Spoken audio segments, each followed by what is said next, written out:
Hello guys, আসসালামু আলাইকুম। Welcome back to SSY ব্লগে। তোমরা সবাই কেমন আছো? আশা করি আলহামদুলিল্লাহ অনেক অনেক ভালো আছো। আজকে কিন্তু প্রচণ্ড বৃষ্টি। কালকে সারা রাত্র ভরে বৃষ্টি হয়েছে। এখন সকাল থেকে উঠে দেখতেছি যে বৃষ্টি আর বৃষ্টি। তো ভাবলাম যে সকাল থেকেই তোমাদের সাথে আমার ব্লগটা শুরু করি আল্লাহ রাসুলের নাম নিয়ে। তো দেখো অনেক বৃষ্টি হইতেছে বাহিরে, অনেক বৃষ্টি। তো আমি এই বৃষ্টি দিয়ে তালের পিঠা বানাবো আজকে, আর তোমাদের সাথে কিছু কথা শেয়ার করব। তো দেখো, আর গাইস, একটা কথা তোমাদের সাথে আজকে না বলেই পারি না। আমার হাজব্যান্ড আমাকে বলে কিনা জানো, আমি নাকি ডাকাত। ওকে বাংলাদেশে আসতে বলি না দেখে ও বলে আমি নাকি ডাকাত। ওর মানে আসতে খুবই ইচ্ছে করে। আমিও বলছি যে তোমার আসতে ইচ্ছে করলে তুমি আসো, কোনো সমস্যা নেই। কিন্তু বুঝোই তো, যারা সৌদি আরবে চাকরি করে তাদের তো একটু নানান দিকের সমস্যা হয়। তো ও চাইতেছে আসার জন্য। একটু প্রবলেম আছে, গেছে মাত্র 8-9 মাস হয়েছে, 1 বছর হয়েছে গেছে যে। তো এখনই আবার ও আসার জন্য পাগল হয়ে গেছে। তো ও বলে কি আমি নাকি ডাকা, তোকে আসতে বলি না।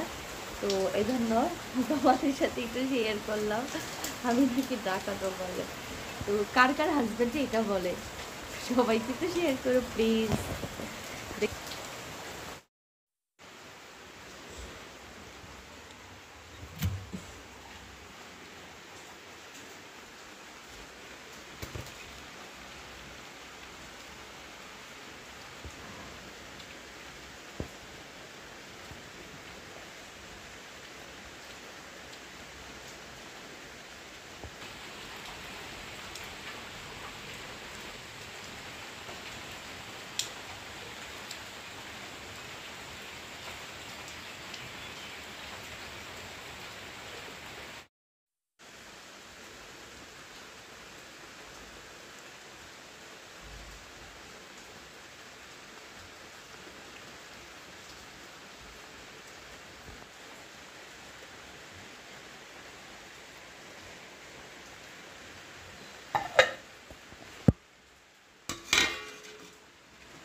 গাইস, বাহিরে প্রচণ্ড বৃষ্টি হইতেছে।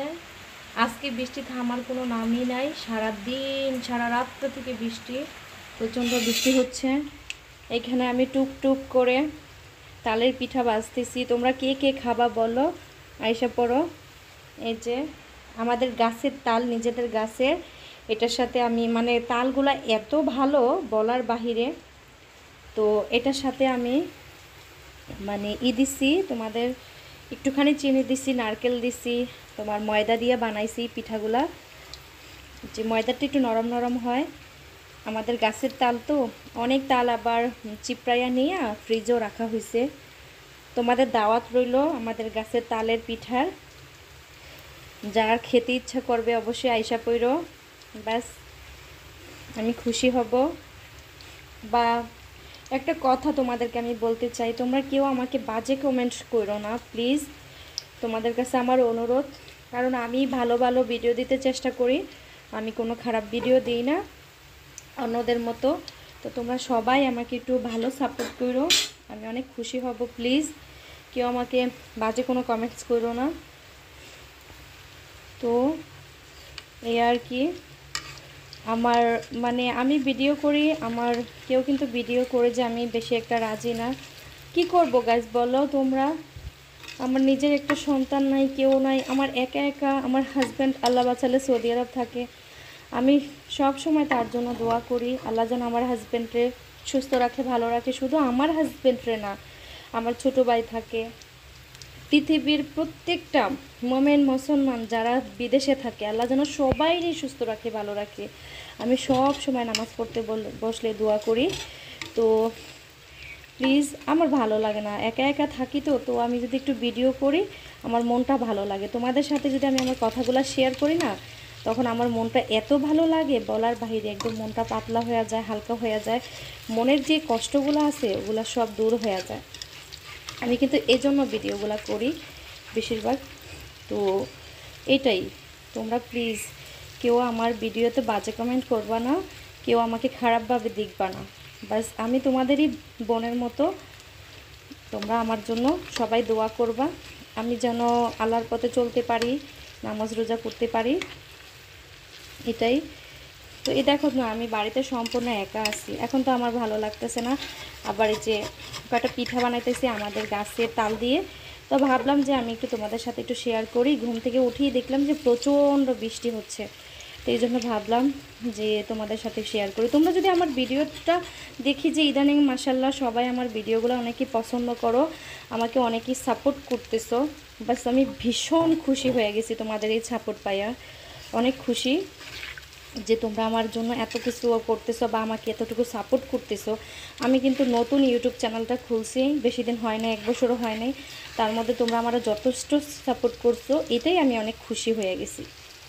তো এজন্যই।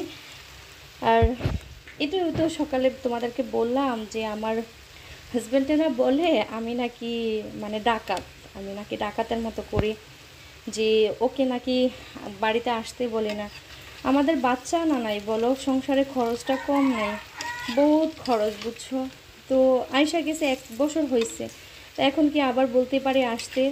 এখন আবার বলছি তাও যে তুমি আসো, আমার শাশুড়ি তো অসুস্থ, তার জন্য সে যদি আয়সা আমার শাশুড়িকে দেখে যায়, তারপরে মানে তারপরে গিয়ে আমি সৌদি আরব যাওয়ার একটা ডিসিশন নেব, যেহেতু আমি পাসপোর্ট করে রাখছি, তোমরা জানো যে আমি যাব তারপরে।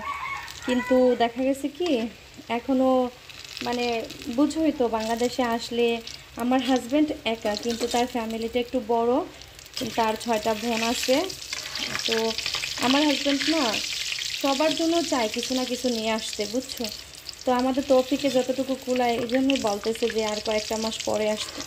তা আমি বললাম যে এত পেরেশানি করার দরকার নেই, তোমার যদি ইয়ে হয় তুমি জানুয়ারি ফেব্রুয়ারি মাসে আইসো। এই জন্য ও আমার সাথে একটু রাগ করছে, বলে কি আমি নাকি ডাকাত, ডাকাতের মতো কথা বলি। ওর ইচ্ছে করতেছে এখন বাড়িতে আসছে, তো কী করবো বলো, আমরা পরিস্থিতির শিকার, কিছুই তো করার নেই আমাদের। কি করব বলো, যে আমাদেরও তো সন্তান ইনশাল্লাহ আল্লাহ দিবে, কিন্তু তারপরে তো আমাদেরও তো চলা লাগে। বাংলাদেশে আসলে আল্লাহ বাঁচালে বোনরা আছে, সবাইকে নিয়ে একটু ইয়েটিয়ে করবে, কমসে কম 3-4 লাখ টাকা লাগে, তো আর বেশিই লাগে। তো এজন্য আমিও বলি যে আসো, থাক, আমাদের আয় করা লাগবে না, কিছু করা লাগবে না, তুমি আসো। তো এইটাই গাইজ, সবাই আমাদের জন্য দোয়া করবা ইনশাল্লাহ, সবাই দোয়া করবা আল্লাহ যেন আমাদের একটা সন্তান দেয়, আমাদের মনের আশাটা যেন পূর্ণ করে। যে যেখানে বলতেছে আমি কিন্তু সেইখানেই যাই, ডাক্তার হোক, কবিরাজ হোক, যে বলে যেখানে যাইতে আমি ওইখানেই যাইতেছি। যে আল্লাহ কোন উসিলাতে আমার সন্তান রাখছে আমি জানি না, কোন উসিলাতে আল্লাহ আমাকে সন্তান দেবে সেটাও জানি না, আল্লাহর কাছে উসিলা লাগে। আল্লাহ বলছে যে তোমরা চলাফেরা করো, দেওয়ার ইয়া তো আমি তো জানি না কোন উসিলাতে আল্লাহ আমার সন্তান লেখা রাখছে।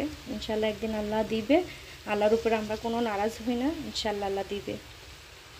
তো এটাই তোমাদের কাছে আমার চাওয়া, তোমরা আমার ভিডিওগুলো একটু বেশি করে দেখো, এটাই।